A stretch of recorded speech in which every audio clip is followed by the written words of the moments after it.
En matèria d'aigua, en 2013 l'empresa pública, segons el Partit Socialista, empresa mixta de gestió privada, segons la majoria de los mortales, Aigües de l'Horta, va donar en 2013 840.000 euros de benefici. En l'any 2014, 1.356.000.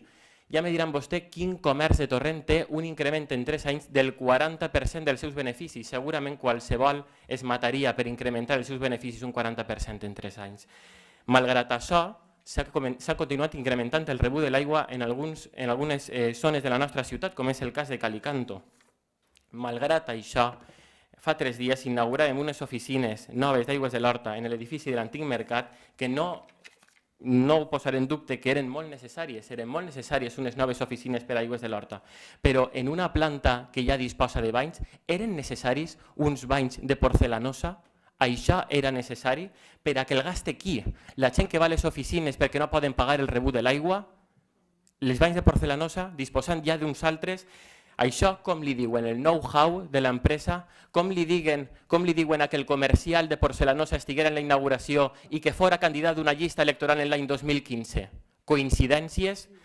Com anomenen vostès a que el senyor Ros, que té signat un pacte d'investidura amb la resta de partits de l'oposició, amb el grup Guanyant i amb el grup Compromís, en el que diu que s'avançarà cap a la municipalització d'Aigües de l'Horta, diguera, jurar amor etern a Hidraqual i diguera que no corria cap risc, i li va dir això: senyor Salvador, no corre vostè cap risc.